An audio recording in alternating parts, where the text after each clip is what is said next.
Hi, I'm Dave Gibson for Third Wednesday Magazine, with another recorded reading by one of our contributors with a new book on offer. This time we'll be hearing from Scott Waters. Scott's new chapbook, Train of Thought, has been published by Kelsay Books. The poems explore themes of nature, mechanization, the drudgery and rewards of the daily work grind, the ever-present shadows of history, and how we can find inspiration in the smallest, homeliest details of our day. Written shortly before the 2020 pandemic, the poems also read as an elegy for the lost days of traveling to and from a shared place of work. Train of Thought is available through Amazon and also through the Kelsay Books website. Now, here is Scott Waters.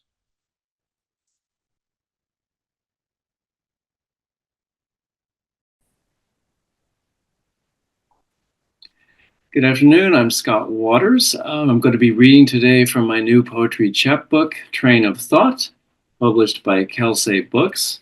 I have several poems I'll be reading today, and I hope that you enjoy them.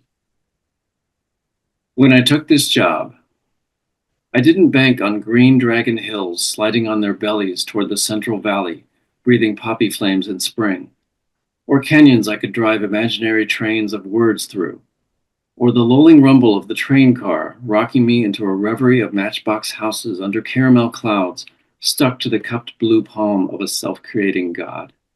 Nor did I count on 3 ducks shot like arrows over a Cabernet pond, or a western sky tying itself up in orange ribbons, like a gift left out under a shaggy black Christmas tree lit with looping strings of stars. Switch. The train emerges like a blinking mole from its dank tunnel. Outside, it's scarcely brighter. Paunchy clouds squat on footstool hills. Snakes of fog slither through the legs of dripping canyons. Out of habit, I reach into my bag, pull out a pen, and the train, the mole, the hills, the clouds, the fog are all at once embraced by arms of light. Persistence of metaphor. The hills stand like horses in fog and blowing mist, bunched together, spine on overlapping spine, wet tails of winter grass slapping each other's haunches, the stoic solidarity of suffering. Except hills feel no pain. They simply close their eyes and disappear behind a rolling white curtain of rain. Somebody's child. The man wobbles on the moving train, up the aisle and back, as if searching for something. Hunched, loose-limbed, scruff of a gray beard blown like kindling up to his bloodshot eyes, he sits a minute, then rises again, comes toward me, pivots, and staggers back down the aisle past 40 sets of eyes, absorbed in phones, but peripherally aware of this man, who asks for nothing, circling, swaying in silence, a walking indictment of family, town, and country, who gets off at the next stop and disappears from our careless lives.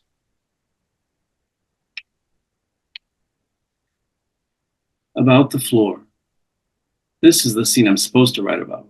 Cumulus piled on western hills, butterscotch glow from the melting sun, beams as thick as battering rams thrust up at multiple angles like the crown of God. This is definitely the scene, but I'd rather write about the filthy train floor. Body of work. Her sessions were the household secret, wedged between walks to baker, butcher, apothecary. Off would come the layers of required modesty, folded in a tower of black cloth on a chair, her marble body breathing with relief under a wind-thinned sheet, teeth clenched against the needle, plowing across her lower back, breast, abdomen, or calf, depending on which region of her ample canvas had not yet been meticulously painted with the face of Jesus, the Virgin Mary, golden poppies, grizzly bears, hurtling locomotives, redwoods and sequoias, and the faces of 6 American presidents, Abraham Lincoln wondering mutely how he got from the fields of Gettysburg to a Victorian lady's soft thigh. When her husband came to view the body, the undertaker heard Holy Mother of God from the next room and wondered if his own wife had similar mysteries concealed about her person, and if perhaps, were he to ask politely, he might be permitted to view her body of work before it crumpled like the masterpiece he had embalmed and added his signature to at 4 o'clock that morning. Mumbly old men. You kids may not believe it, but there was a time when people held the New York Times in ink-stained hands, slouched behind its gray expanse at breakfast, or clutched it tight in quarter folds on the crowded subway train, elbows tight against their sides like ramrod readers. You may think your phone holds the world in all its vivid pixelated wonder, but not long ago we held the universe in our actual hands. Fluff of dandelion, cool of leather catcher's mitt, brittle blue of robin's egg, warmth of lover's palm. You may read this now and laugh, the way we laughed at our own fathers and grandfathers, their stories of clattering horse-drawn hacks, mumbly pig on the way to school, knife flashing like an airborne minnow, barely missing someone's leg, clunk and quiver, metal in wood.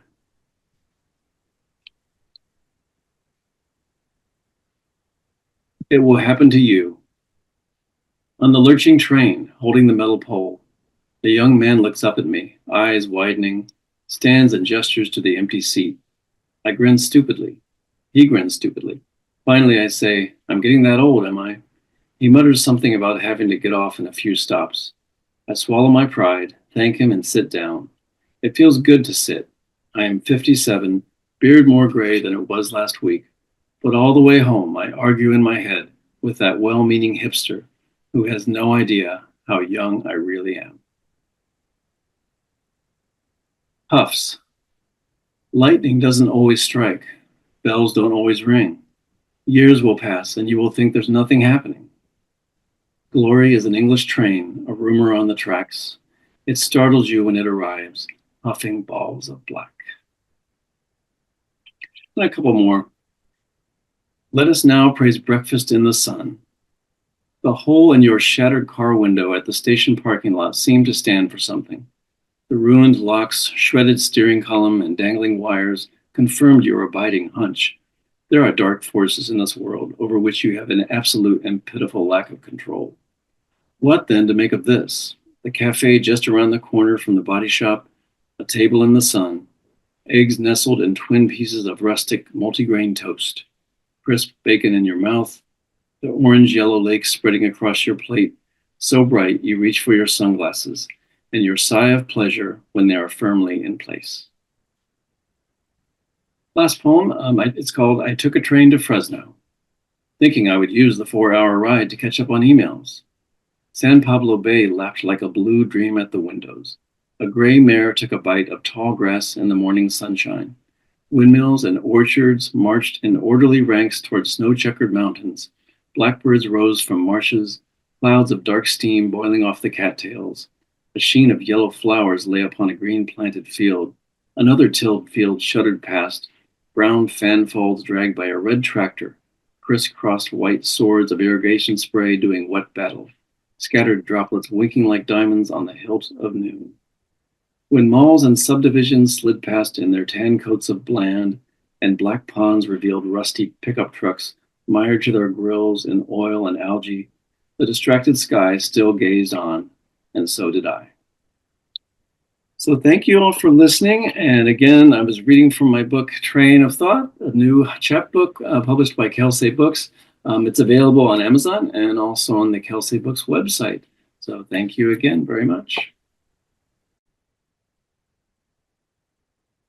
Thank you, Scott. Once again, that was Scott Waters reading from his new chapbook, Train of Thought from Kelsay Books. My name is Dave Gibson for Third Wednesday Magazine. Thank you for listening, and goodbye.